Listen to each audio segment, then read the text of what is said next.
ആ ഓടിയത് എങ്ങോട്ടാണെന്നല്ല ഈ വീഡിയോന്റെ ലാസ്റ്റ് പറയാം.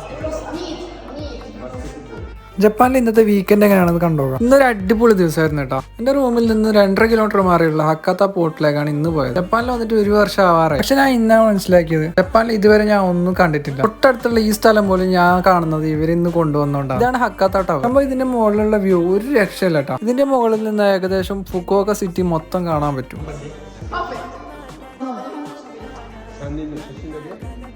ഇതാണ് നമ്മളെ ലത്തീഷ. മൂപ്പര് പണ്ട് 1994 9ാം ക്ലാസ് പഠിക്കുന്ന സമയം ഓണപരീക്ഷയും കഴിഞ്ഞ് ജപ്പാനിലോട്ട് ഫ്ലൈറ്റ് വരെ മനുഷ്യനാണ്. അങ്ങനെ മുകളിലെ കാഴ്ചകളൊക്കെ കണ്ട് നേരെ താഴോട്ട് ഇറങ്ങി. താഴെ സംഭവം അടിപൊളിയാണ് കേട്ടോ. നല്ലൊരു വൈകുന്നേരം, നല്ലൊരു ആംബിയൻസ്. ഇനി ഓടിയ കഥ പറയാം. ഇങ്ങോട്ടേക്കാണ് ഓടി വന്നത്. നമ്മുടെ ലോങ് നിന്ന് കണ്ട ഒരു ആകാശത്ത് തീ പിടിച്ച പോലത്തെ ഒരു വ്യൂ ആയിരുന്നു. പക്ഷെ അടുത്തെത്തിയാലും സൂര്യന്റെ വാട്ടിന് പോയി. ലോങ് നിന്ന് കാണുമ്പോൾ ഒരു രക്ഷയില്ലാത്ത സീനായിരുന്നു. അങ്ങനെ അതൊക്കെ കഴിഞ്ഞ് തിരിച്ചു പോകാൻ നേരം എന്തോ ഇവന്റ് ഉണ്ടായിരുന്നു തോന്നുന്നു. ഭയങ്കര ആൾ. അങ്ങനെ അതിന്റെ ഇടയിൽ നടന്നു കഴിഞ്ഞു. പിന്നെ ഇത്രയേ ഉള്ളൂ. Okay, by.